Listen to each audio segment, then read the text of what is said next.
One of the types of dysfunctional gait patterns that can arise is a Trendelenburg gait pattern. What that means is whenever you are on the weight-bearing limb, the contralateral pelvis is going to drop. And the reason it's going to drop is because of the weak gluteus medius muscle. So what you would want to do to correct that is...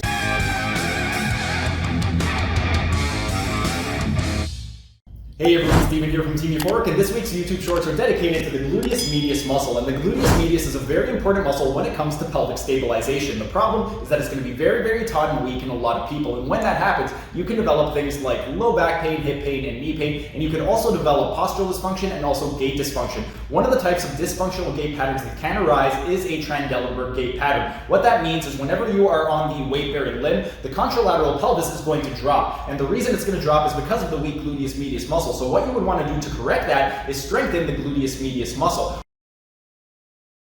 For the gluteus medius, we only need to cover two bones, and that's going to be the pelvis and the thigh bone. With regard to the pelvis, this right over here is your ilium, and on the superior aspect of the ilium, this line right over here is going to be the iliac crest, and then just inferior to the iliac crest is going to be the posterior gluteal line. Inferior to the posterior gluteal line and more anteriorly is going to be the anterior gluteal line, and those are pretty much the only important bony landmarks on the pelvis. And then with regard to the femur, this is your femur right over here, or your thigh bone, and then this protrusion on the lateral aspect of your femur is going to be the greater trochanter, that big protrusion that you can feel on the outside of your hip. But those are pretty much the important bony landmarks.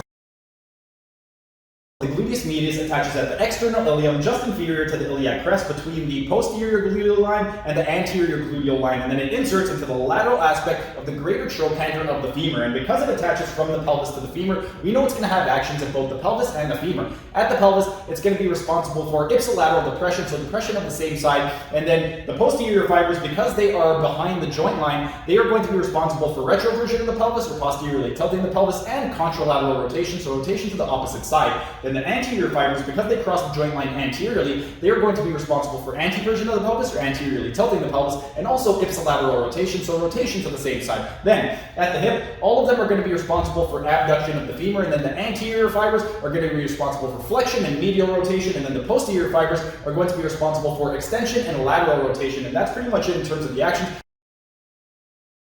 The gluteus medius muscle is innervated by the superior gluteal nerve, or your L4, L5, S1 nerve roots. I'm just going to remove the sacrum so you can go ahead and see it. These yellow things right over here, those are your nerves, and then there's your L4, L5, and that's your S1 nerve root. The reason this is going to be very important is because if you have any type of damage to the nerve, or if you have a lot of compression, that could shut off function to the gluteus medius muscle because it supplies the blood and oxygen to that muscle. So what you would want to do is create space, and we can do that by doing some ELDOA exercises. On Sunday, we're going to be taking you through the L4, L5, and L5, S1 ELDOA exercises, and that, if you do have any type of compression at those vertebrae, then that will help to improve the function of those nerve roots and improve the function of the gluteus medius muscle.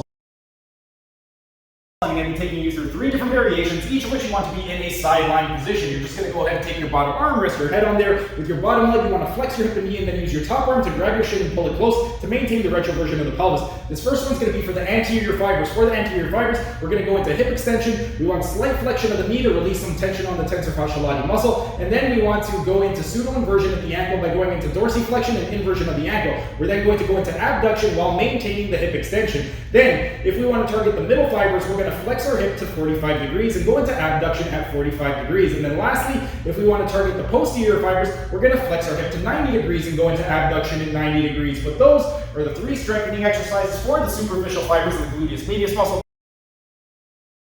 I'm going to be taking you through 2 different variations, each of which you want to be sitting on the ground with your ischial tuberosities pressing down into the ground. You want to take your non-working limb and extend it out, maximum extension of the knee at the ankle. You want to go into pseudo-inversion by going into dorsiflexion, inversion, then go to medial rotation of the femur. We want to induce lateral version of the pelvis by bringing the heel toward the midline, then retroversion of pelvis, flat lumbar, flat thoracic, chin tucked in, crown of the head up, eyes looking down at the floor to put the dura mater under tension with the ipsilateral arm, maximum extension of elbow and wrist, maximum external rotation of shoulder, project the palm forward. Then, if we want to target the anterior fibers, we want to go into lateral rotation of the femur. We're going to do that by taking the heel and bringing it up and over the knee and going to eversion of the ankle. We're going to take the contralateral arm and induce adduction by pulling the knee across. Then, if we want to target the posterior fibers, we want to go into medial rotation of the femur. We're going to do that by taking the ankle and raising it to the opposite side, inducing the adduction with the contralateral arm. And for this one, we want to go into anteversion by projecting the umbilicus forward, and that's for the posterior fibers.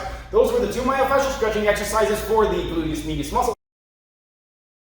This first one's going to going to be the L5S1 ELDOA. For it, you're going to be in a supine position, get your butt right up against the wall. Your heels, you want to inline with the level of the ischial tuberosity, so one fist width apart. Maximum extension knees. You want to go into pseudo inversion by going into dorsiflexion, inversion, and then go into medial rotation without letting the toes touch. You want retroversion of the pelvis, flat lumbar, flat thoracic, chin tucked in, crown of the head, ass looking down between the thighs to put the dura mater under tension with the arms. Maximum extension of elbow and wrist, maximum external rotation of the shoulders. Flex shoulders to the level of the coronal plate, so bicep in line with the ears, then push into the wall with the coccyx, away with the crown and the palms. Up with the heels, down with the sacrum, and that is the L5S1 ELDOA. Next, the L4, L5 ELDOA. For this one, seated position, heels in line with the ischial tuberosity, so one fist width. You're going to flex your knees to 90 degrees, E version of ankles, press your knees down toward the floor, retroversion of pelvis, flat lumbar, flat thoracic, chin tucked in, crown of the head up, eyes looking down at the floor to put the dura mater under tension with the arms, maximum extension of elbow and wrist, maximum external rotation, flex shoulders to the level of the coronal plane, press up with the palms, up with the crown of the head, and that is the L4, L5 ELDOA.